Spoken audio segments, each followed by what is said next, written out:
Hey everyone, it's Saturday the 30th of March 2013. I'm just uploading yet another video about Donglegate, the gift that keeps on giving, at least as far as my YouTube account is concerned, and I suppose many others. I'll just say a few quick words about that and then get on to what I really want to talk about in this video. So, Donglegate is an extremely important event in the dialectic between feminism and the critics of feminism, because it's one of those occasions where who is right and who is wrong is so obvious that it really gives critics of feminism an opportunity to point out its nastiness in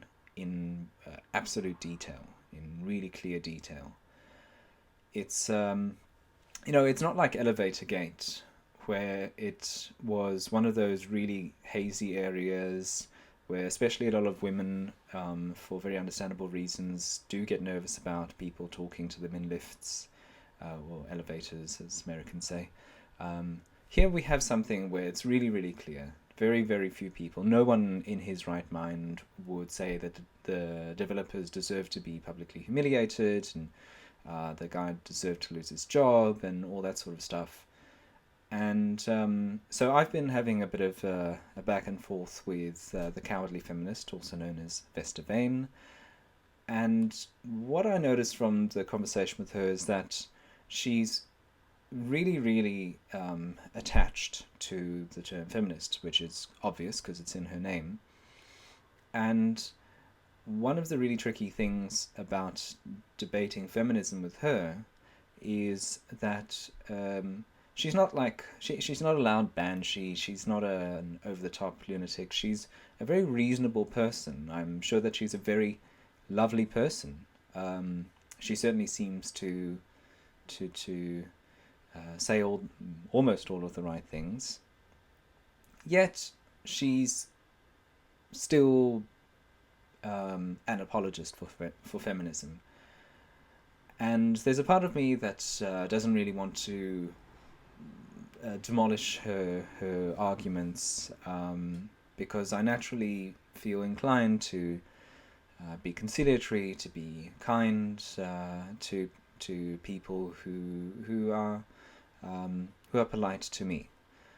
But what I'm doing on YouTube is really putting ideas out there, and my channel is to a great extent a place where I'm finding my own voice and where I try to where I permit myself, I encourage myself to speak as clearly, as forthrightly as possible, and not to give an inch where the truth is concerned.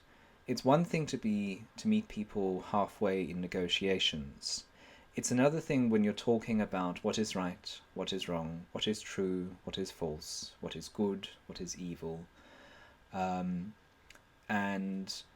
when you look at specific incidents, it's very often difficult to determine exactly who's right, who's wrong, because in the real world, as I'm studying law and my readings demonstrate, there's usually blame to go all round. Nevertheless, in spite of my inclination to to be nice and give friendly pats, it's important when dealing with people to be forthright when you need to be forthright, and not to give in to this instinct of meeting people halfway,